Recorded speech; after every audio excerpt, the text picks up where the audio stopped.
Cuéntame de economía.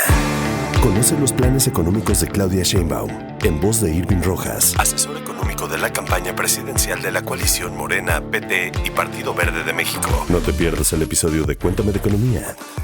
Este 1 de abril, disponible en todas las plataformas de podcast y en YouTube. Cuéntame de economía. Ecobici y HSBC, ahora en Álvaro Obregón y Azcapotzalco, presenta Lo que hay que saber. Menos gasto y más deuda será el legado de Hacienda a quien gane la presidencia. También el incidente del Tren Maya revela la urgencia por regular los trenes de pasajeros y los corredores de vivienda asequible se quedan con bajos resultados en la Ciudad de México. Es miércoles 3 de abril, yo soy Gonzalo Soto y esto es Expansión Daily. Esto es Expansión Daily. Lo que hay que saber. Lo importante del día con los editores de Expansión. Expansión Daily. Lo que hay que saber. Bienvenidos. Bienvenidos y bienvenidas a un episodio más de Expansión Daily. Suscríbanse y activen las notificaciones de este podcast en su plataforma favorita para que no se pierdan ningún episodio. Y hoy está conmigo Ivette Rodríguez, editora de Empresas en Expansión. ¿Cómo estás, Ivette? Hola, muy bien, muchas gracias. Antes de arrancar con esta primera información, una nota que se dio a conocer ayer ya por la tarde-noche, el sismo más intenso en los últimos 25 años allá en Taiwán, 7.4 en la escala de Richter, centrado en la costa este de Taiwán. El sismo generó una alerta de tsunami allá en Japón. Vamos a estarles dando más detalles tanto en expansión.mx y también en este podcast. Y bueno, también muchas gracias a quienes nos dejan comentarios en Spotify, sobre todo de los temas que quieren que toquemos en este podcast. Los vamos a considerar sin duda, entre ellos pues la inseguridad en los campos de cultivo en México, también pues la contaminación en el sistema de cenotes en Yucatán, si hay marcha atrás a todo el daño que se le ha generado en estos ecosistemas. Muchas gracias por las recomendaciones. Sin duda, esto lo comentamos con el equipo editorial de Expansión y les traeremos pronto pues algo de información al respecto. Pero bueno, vámonos ya con el tema principal, porque para el siguiente año el gobierno propuso un recorte al gasto público cercano al $500 billion de pesos. Estoy de acuerdo con los precriterios generales de política económica, Ivette. Es un tema al que le hemos venido dando mucho seguimiento en los últimos días. Pues como insisto, ¿quién quiere ser presidente con este panorama? Así es, y bueno, yo estuve revisando esta nota que hizo Dainzú Patiño y hubo algo que me llamó la atención, y es que el recorte se concentra sobre todo en los programas de gobierno que pues tiene que ver con aspectos de salud, educación y seguridad, y eso a mí me parece delicado, si no es que preocupante, porque ya son rubros que han sido castigados, o sea que no es como que estemos como en un nivel presupuestario alto, sino que ya venimos con cierto ajuste y pues le cortan más. La cosa es que las finanzas públicas, Ivette, ya no aguantan mucho más gasto. En los últimos 6 años, a lo largo de esta administración, el gasto público se elevó de manera considerable. De hecho, algo que está previendo también la Secretaría de Hacienda es un incremento en la deuda pública. De entrada ya un déficit presupuestario de 5% del Producto Interno Bruto y una deuda superior al 50% del PIB, que es una cifra que no habíamos visto en varios años. En 2025 se espera una deuda de 50.2% del PIB, cuando venimos de un 48.8% en 2023, cerró en 46.8%. Entonces sí estamos en un crecimiento importante de la deuda derivado en el mayor gasto, pero por eso pues el gobierno está diciendo vamos a bajarle ¿cuánto? Como 480,000 millones de pesos nada más. Sí, y fíjate, hubo también otra interpretación, o más bien una interpretación que hace Gabriela Siller, directora de análisis económico de Grupo Financiero Base, ¿no? De qué significa esto, porque de pronto escuchamos porcentaje del PIB, deuda, componente programable, etcétera, etcétera, aspectos que quizá o con los que quizá no estamos muy familiarizados, pero ya esto que ella dice me llama la atención, sobre todo porque creo que mucho de cómo se evalúa la economía en este momento, siempre decimos, o sea, no sé, todo está muy mal, pero es que el tipo de cambio que tenemos, el peso está 17 pesos por dólar, ¿no? Y como que siempre es esto de que el tipo de cambio está muy bien, el tipo de cambio está muy bien. Pero justo este especialista dice que todo esto que nos mencionabas del crecimiento de la deuda y el déficit presupuestario puede significar un rebote en el tipo de cambio pues tan bueno que hemos tenido en los últimos tiempos, ¿no? Y eso no nada más podría afectar, por ejemplo, a la gente que viaja o que de pronto esta dinámica fronteriza, ¿no? En donde muchas de las personas que viven en los estados fronterizos pues cruzan y hacen ciertas compras o acceden a ciertos servicios en Estados Unidos y eso se puede encarecer, sino también cosas tan sencillas como, por ejemplo, el precio de ciertos productos que se establecen en función del tipo de cambio, sobre todo aquellos productos de importación, porque justamente a mí hace un par de semanas el director de una marca de autos me decía que habían podido bajar o hacer un ajuste en el precio de sus vehículos gracias a un tipo de cambio favorable. O sea, la planeación se había hecho con base en eso, ¿no? Entonces, si de pronto empieza a rebotar, o sea, hay un rebote, pues podemos ver el encarecimiento de un montón de productos. Las finanzas públicas, Ivette, nos afectan de manera mucho más importante, de una forma más profunda de lo que creemos.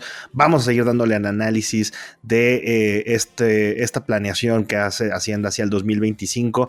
Pero bueno, cambiando de tema y hablando también de infraestructura y de obra pública, la reactivación de las rutas de pasajeros que sueña, que anhela el presidente y que de hecho pues también ya la puntera Claudia Sheinbaum está considerando, está digamos bien para algunos especialistas. Sin embargo hay otros que mencionan, antes de seguir avanzando con las rutas, antes de seguir dándole a estos 18,000 kilómetros que desea el Ejecutivo Federal, hay que considerar que ni siquiera tenemos las normas adecuadas para esto, Ivette. Sí, así es, y es que mira, hubo un incidente la semana pasada, ¿no? El lunes, en donde hubo un descarrilamiento de uno de los vagones del Tren Maya en la ruta que iba de Campeche hacia Cancún. Afortunadamente, pues no hubo lesionados, ¿no? Porque en realidad cuando vemos las fotos, pues es un descarrilamiento, por decirlo así, menor.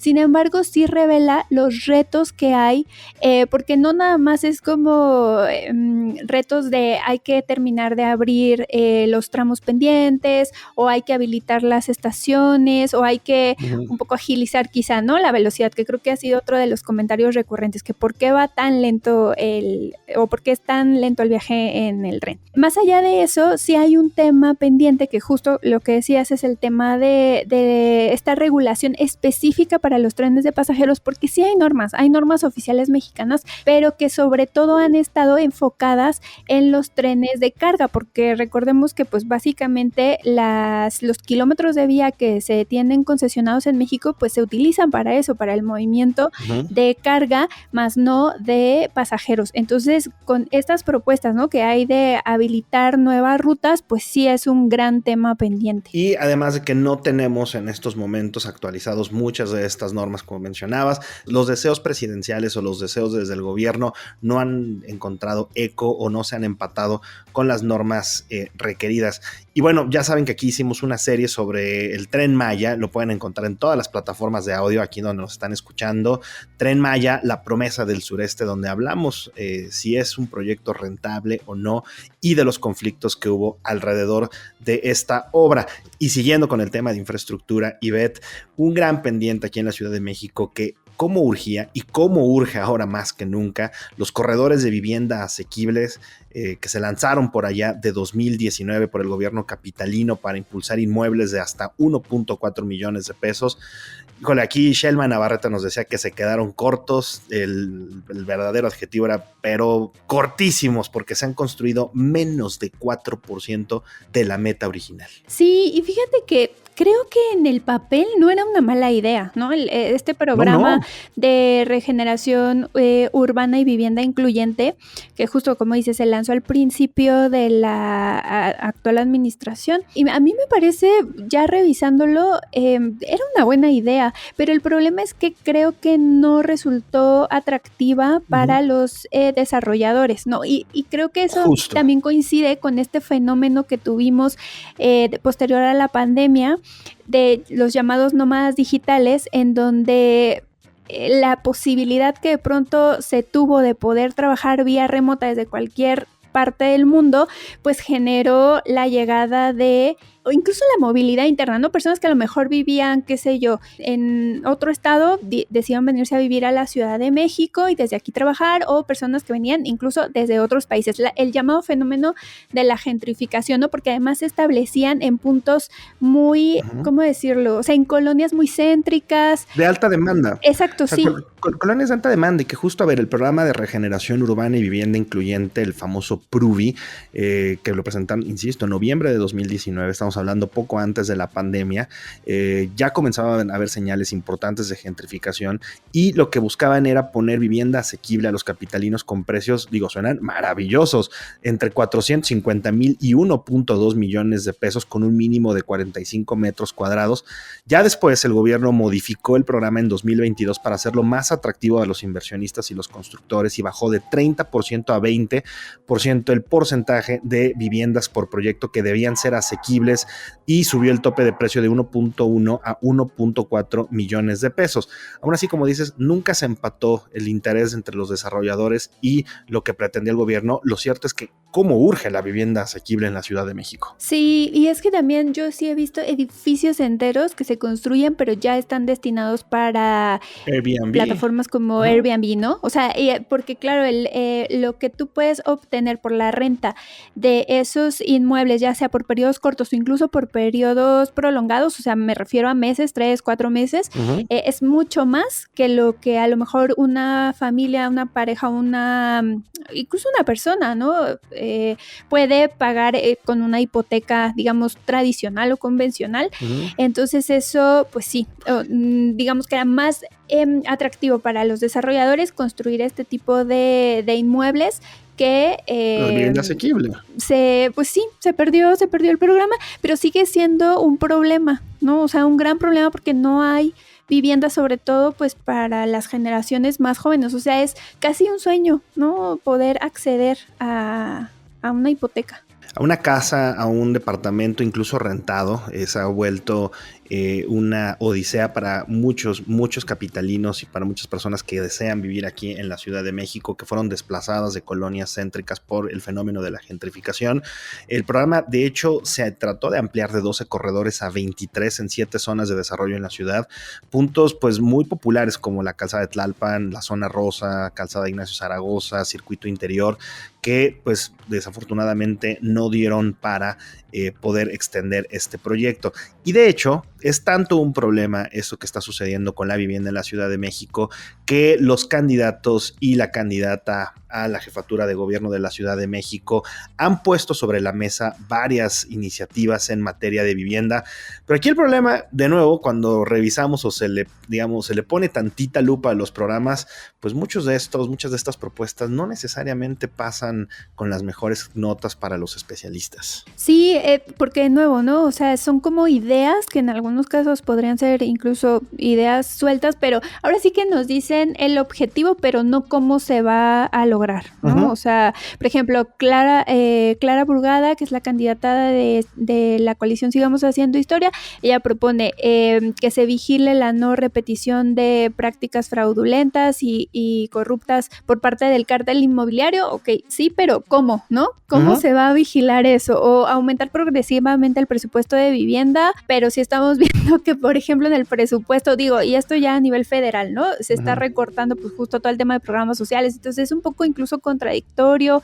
Dice, brindar vivienda pública y asequible. ¿Cómo? Pero a ver, brindar vivienda pública y asequible, Ivette, y que acabamos de mencionar, el programa anterior, el PRUVI, que tenía, digamos, un fin similar, no funcionó, se quedó en 4%, menos de 4% de la meta, 3.4%. Y aquí lo que están haciendo es tratar, digamos, de replicar programas en esa vía. Santiago Taboada, el candidato de la coalición Va por la Ciudad de México, propuso su programa de vivienda joven para que los menores de 35 años puedan obtener subsidios para comprar y rentar vivienda en la Ciudad de México, conectada a servicios y transportes, y también prometió modernizar el registro público de la propiedad, brindar certeza jurídica. Ya lo hemos mencionado, cuando leemos las propuestas de los candidatos suenan maravillosas. La cosa aquí es simplemente no tenemos los cómo, y tampoco se resuelve el fenómeno estructural de la falta de vivienda asequible en la Ciudad de México, que lo mencionábamos en el tema anterior. ¿Cuál es el atractivo para los desarrolladores de vivienda para poder tener este tipo de desarrollos y que les genere, digamos, suficiente interés para llevarlo a cabo y que el gobierno además entregue o de dónde sacar el dinero para realizar estos subsidios para la vivienda. Sí, así es. Y bueno, por último, Salomón Chertorivsky, que es el candidato de Movimiento Ciudadano, pues él igual, ¿no? Promete la construcción de 40,000 viviendas económicas al año cerca de los principales centros laborales para también mejorar la movilidad de la capital del país, porque sí es verdad que también hubo un fenómeno hace algunos años, igual quizá un par de décadas, en donde se empezó a construir mucha vivienda de interés social en las periferias, pero luego, o sea, la gente compró porque era asequible, pero luego, claro, te hacías 2-3 horas a tu trabajo. Entonces tampoco es algo sostenible eso, ¿no? O sea, sí tiene que... Y hoy son ciudades fantasma. Sí. Hoy son comunidades fantasma, o sea, son caparazones, son zonas que desafortunadamente muchas de ellas cayeron en las manos del crimen, en el desuso, y tampoco esa es la alternativa, ¿verdad? Sí, pues un gran tema, un gran tema que hasta ahora pues parece que no tiene como una solución, ¿no? Pero bueno, estaremos ahí pendientes del debate que seguramente... Si tú tienes una solución, Ivette, voto por ti. Bueno. Votamos por ti si resuelves el tema de la vivienda. Votamos por el que sea que pueda resolver el tema estructural de la vivienda aquí en la Ciudad de México. Y bueno, de hecho, desde ayer abrimos una encuesta en las redes sociales de Expansión y hoy queremos preguntarles a todos ustedes que oyen el Daily, ¿creen que estas opciones son viables? Lo que les acabamos de platicar de Santiago Taboada, de Salomón Chertorivsky y de Clara Brugada.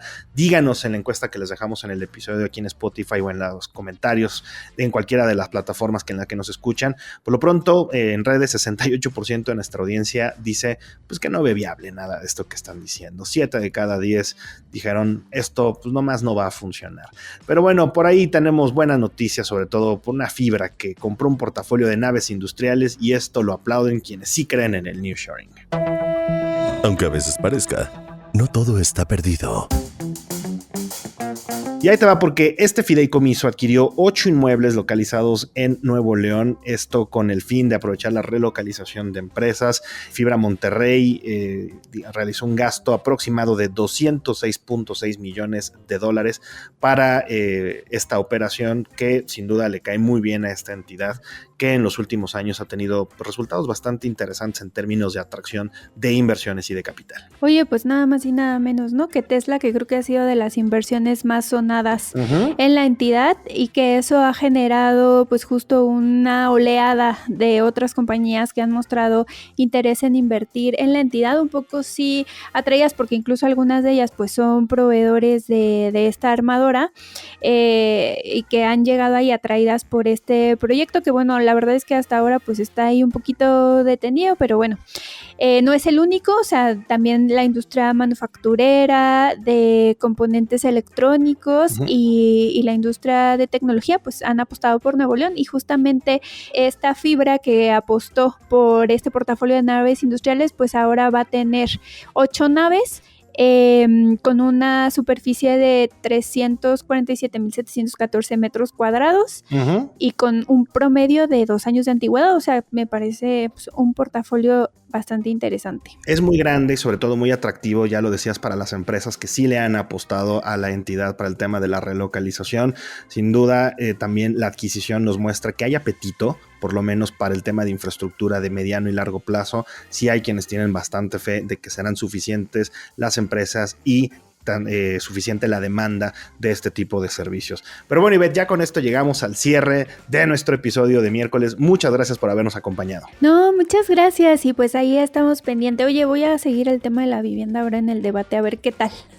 ¿Qué tal esas propuestas? Sí, ya les dijimos, déjenos aquí en los comentarios, de verdad, sí los leemos, ya escucharon, también nos sirven de ideas los temas que nos dejan aquí, le vamos a dar seguimiento y los vamos a traer desde luego al Daily, y ya saben, toda la información sobre estos y otros temas están disponibles en expansión.mx, y leemos sus comentarios en las redes sociales de Expansión, @expansiónmx. Nos escuchamos mañana.